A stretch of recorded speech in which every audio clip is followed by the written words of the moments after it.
I'm Claire, 24, and I thought family dinners were supposed to be about love, but mine turned into the stage for my downfall. My parents and siblings made me the punchline of their cruelty, convinced they could push me out of the only place I've ever called home. What they didn't know was that the very walls they used against me were already mine. When the truth came crashing in, the laughter stopped, and the fight for this house began. The clatter of silverware echoed against the polished oak table, each strike sharper than the last. The dinner had started with polite chatter, but beneath the thin layer of normality, tension pressed like an invisible weight. My parents sat at the head, shoulders squared, voices carried with an authority they never questioned. I sat near the end, deliberately quiet, watching them carve through conversation with their usual cruelty masked as humor. My siblings leaned in toward one another, smirks twisting into laughter at my expense, like hyenas circling prey that had no strength left to fight. Then, with a sudden slam that shook the plates, my father's fist landed on the table. The silverware rattled, and the roast in the center trembled. His eyes locked on me, sharp, unyielding. My mother leaned forward, lips pressed into a thin line, and delivered the decree. Pack up. You've got 48 hours to leave this house. Their words didn't echo in shock around the room. Instead, laughter erupted. My brothers tapped their glasses together like it was a toast, my sister grinning as if she had been waiting for this very moment. The sound of their amusement carried through the room, cruel and careless, each chuckle another nail hammered into the coffin they imagined for me. I didn't flinch. I didn't ask why. I didn't let a single tear betray me. My hand stayed steady as I lifted the fork, slicing through the vegetables on my plate. The food might as well have been ash, but I ate slowly, deliberately, eyes lowered, every bite a small defiance. I didn't look at their faces because I didn't need to. I knew the smirks, the condescension, the way they relished watching me cornered. But what they didn't know was that the story they thought they were writing was already mine. That night, while their laughter still rang in my ears, I retreated to my room. I sat at my desk, running my fingers across the edges of the papers locked away in the drawer, the ones they never thought I had the foresight to secure. The deed holder's signature, the legal seals, the confirmation letters, all of it lay neatly stacked. Proof that the very house they thought to cast me out of had already shifted hands. Into mine. Their arrogance blinded them. They assumed silence meant weakness. They mistook obedience for helplessness. And tomorrow, when the doorbell rang, the truth would rip that smug certainty out from under them. The next evening unfolded with the same script of mockery. At dinner, they rehashed their threats, my siblings retelling the moment like a victory story, each detail exaggerated for their amusement. I chewed quietly, letting their voices fill the room, waiting. Every second built like pressure in a chamber. Then the doorbell. The sound cut through their laughter like glass breaking. My father frowned, annoyed at the interruption. My mother waved a dismissive hand for one of my brothers to answer it. None of them had the faintest suspicion. The front door opened, and in stepped the deed holder. He carried a leather folder under one arm, his stride purposeful, his expression all business. The air in the room shifted instantly, curiosity laced with unease replacing amusement. He didn't acknowledge my parents' puzzled stares or my siblings' murmured jokes. He walked straight to me. Without hesitation, he set the folder on the table and withdrew a set of keys. They clinked as he placed them directly in front of me. His voice was firm, unyielding. As of today, the legal owner of this house is her. Silence. For the first time in years, my parents' faces faltered. My father's hand froze mid-motion, his knife slipping from his grip and hitting the plate with a sharp clang. My mother's lips parted, no words forming. My siblings looked between one another, disbelief etched into their features. The laughter that had filled the room not long ago evaporated into stunned stillness.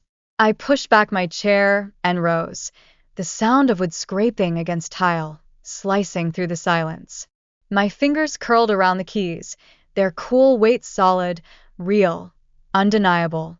I looked at each of them, my gaze steady, voice even, calm as if I were merely stating a fact. You gave me 48 hours.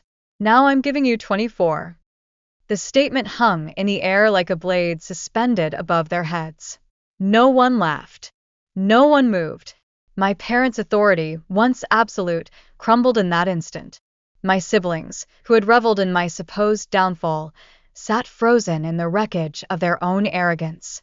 The silence after my words was heavier than anything that had ever hung in that dining room. The forks lay untouched, the meal forgotten. The same people who had laughed at me only hours before now sat paralyzed in disbelief. My father leaned back slowly, his jaw locked, his eyes narrowing like a man calculating how to regain ground that had already crumbled beneath his feet. My mother blinked quickly, her lips parting and closing again, searching for control, but finding none. My siblings shifted in their chairs, waiting for someone else to speak, unable to mask the unease crawling into their once confident faces. I didn't wait. I gathered the keys, slid the folder closer to me, and turned away from the table. My voice carried across the room, even and measured. 24 hours. Use them wisely. With that, I left them sitting in the wreckage of their own arrogance. Upstairs, I locked my door. For the first time in years, I felt no weight pressing me down. They had always believed this house was their fortress, their stage for power plays, their throne room. Now, the walls belonged to me. The signatures in that folder stripped away every illusion of ownership they clung to. Their reign was already over. They just hadn't accepted it yet. The night passed without sleep. I listened for footsteps in the hallway, expecting confrontation, expecting shouting, but the corridors remained quiet. Their silence was not peace but strategy. I knew them too well. They wouldn't surrender without trying to claw back what they thought was theirs. The question was not if they would fight, but how. By morning, the house felt different. The kitchen, once filled with smug laughter, was empty when I entered. The clinking of dishes was gone. My siblings hadn't gathered. My parents hadn't summoned anyone to the table. Instead, a heavy tension sat in every corner, thick and oppressive. They were planning. I poured coffee, sat at the counter, and waited. The first to appear was my brother, Daniel. He stopped short when he saw me, his usual grin absent. He reached for the refrigerator, avoiding my eyes. "You can't actually expect us to leave," he muttered, though his voice lacked the confidence it once carried. "By tonight, the house is mine," I replied. My tone was calm, but I let each word fall like a stone into still water. "I don't expect you to leave. I'm telling you to." He slammed the door shut, anger flashing across his face. "This isn't over." Then he stormed out. Of course, it wasn't over. My parents had built their lives on control. To lose it in one night was unthinkable to them. By noon, they called a family meeting. Everyone was gathered in the living room, seated in stiff silence. My father stood in front of the fireplace, arms crossed. My mother sat with her legs crossed tightly, eyes fixed on me.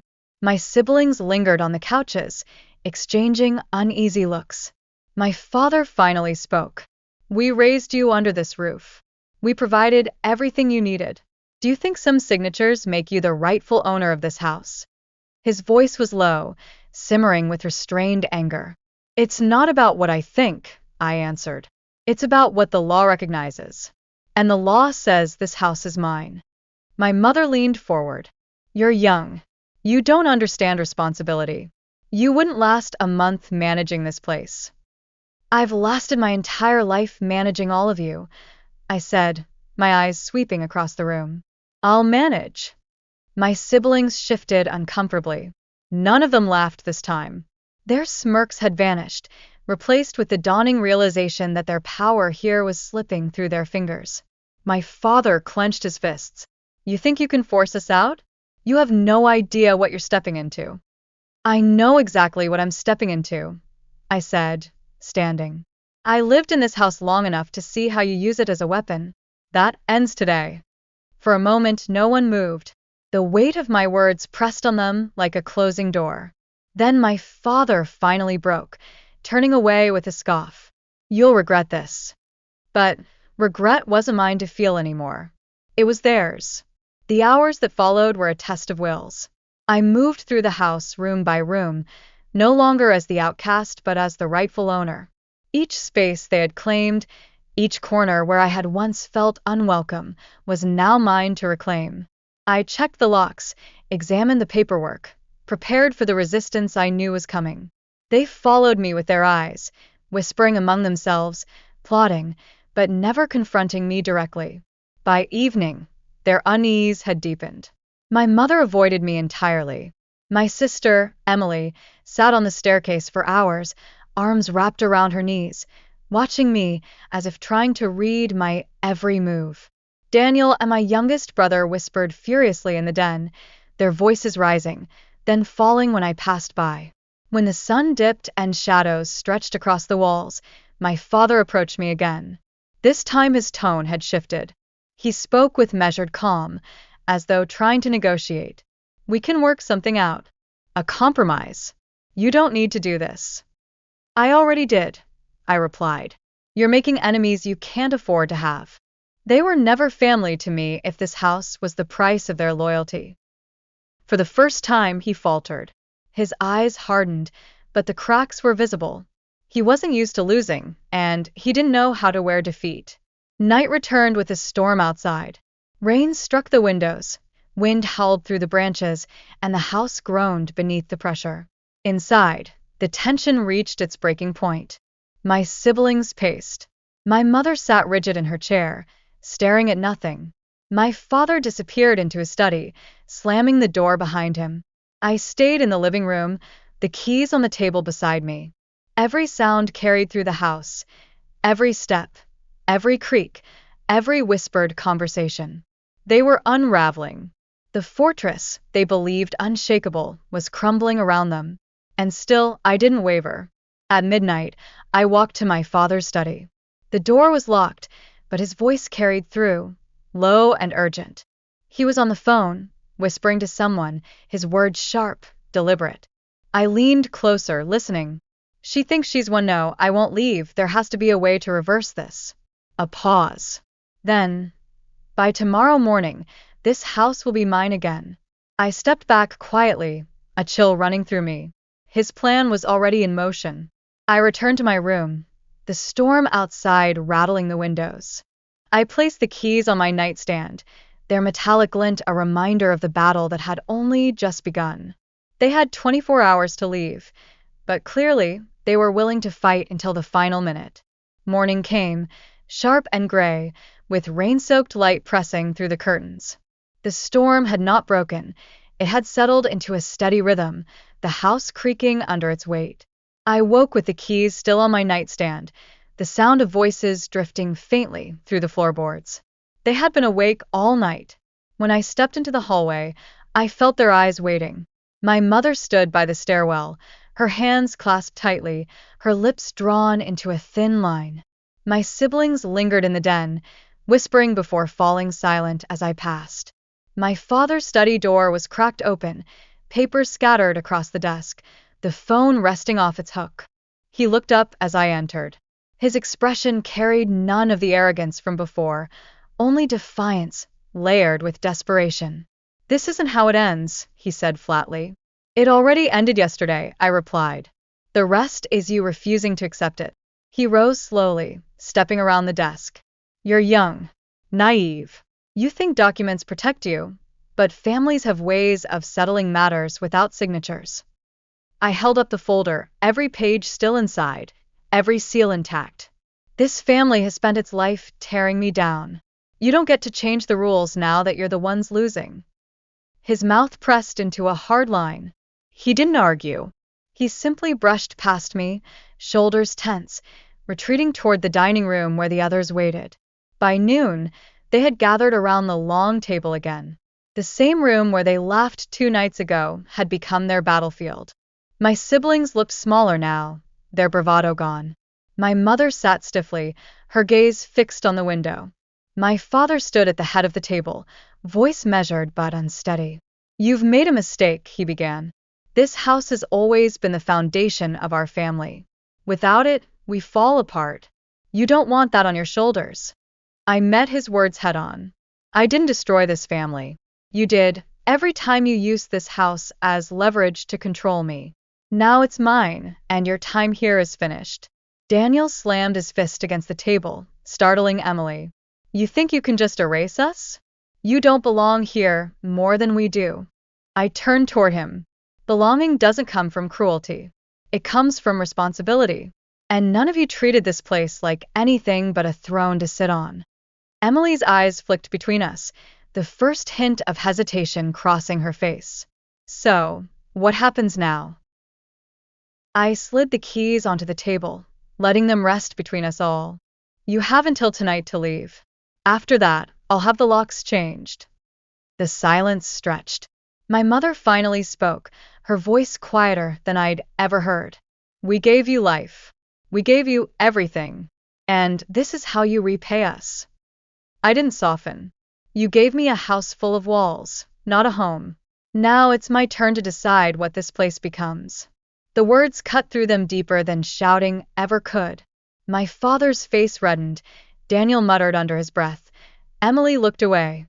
But no one challenged me further. They all knew the fight was lost. The afternoon passed in tense quiet. One by one, they disappeared into their rooms, dragging out suitcases, stuffing bags with clothes. The sound of zippers and footsteps replaced laughter and mockery.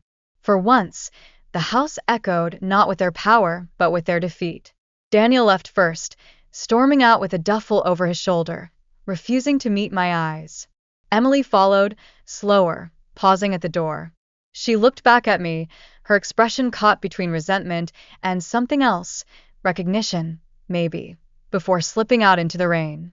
My mother came next, her posture rigid, refusing to say a word as she swept past me. My father was the last. He lingered by the study, glancing once more at the shelves, the desk, the window he had claimed as his. When he finally turned toward me, his eyes held no softness, only the bitter acceptance of a man who had lost everything he thought untouchable. You'll regret this, he said again, but even he didn't sound convinced. Then he was gone. By nightfall, the house was empty. The storm outside faded to a drizzle, leaving the air thick and still. I walked through each room, from the dining table where it began, to the hallways that had carried years of cruelty, to the bedrooms that now stood vacant. I returned to the living room, the keys resting on the table before me. They no longer symbolized survival or defiance. They were proof. Proof that I had taken back what was denied me, proof that their reign was over, proof that I no longer lived under their control. I sat down, exhaling slowly. The battle was finished. The house stood quiet, and for the first time in my life, so did I. It was no longer their fortress. It was my home.